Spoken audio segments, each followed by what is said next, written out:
Gabi na pero kumakain ako dito ng Old Chunky. Binili kasi ito ng amo kong lalaki. Old Chunky na curry puff, tapos may sausage, may chicken. Pero syempre hindi ko naman alam na kasama ako sa binilhan niya. Dalawa kasing curry puff ito. Yung isa kinain na nung bunsong lalaki na alaga ko. Akala ko sa amo ko talagang lalaki ito. Kasi syempre dadalawa lang yung binili niya.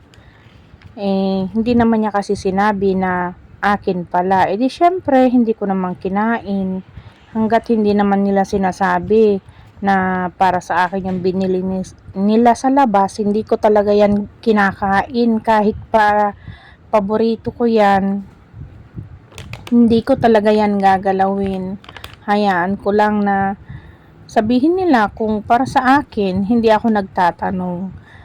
Syempre, kahit naman matakaw tayo, hindi naman tayo patay gutom nakakain ng basta-basta, lalo na pag yung mga binili nila sa labas.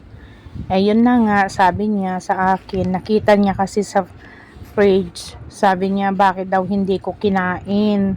Sabi ko, akala ko sa'yo, sabi ko, kaya hindi ko kinain. Tapos sabi niya, hindi sa'yo yan, sabi niya, kainin mo na, sabi niya. Kaya kinain ko na kasi hindi na kasi ito masarap kapag pinaabot mo pa ng kinabukasan.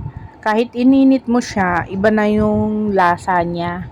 Mas masarap siya talaga kapag yung bagong luto pa lang siya. Kaya yun, ito kahit gabi na, kinakain ko na. Kasi nga naman, sayang din. Tsaka hindi pa naman ako nagdi-dinner, kaya sakto lang. Kaya sabi ko na ganyan sa amo ko. Sige, kakainin ko na lang. Total, hindi pa naman ako nag-dinner. Kaya na lang kakainin ko. Nag-dinner kasi sila sa labas, hindi ako nagluto. Kaya wala akong kakainin.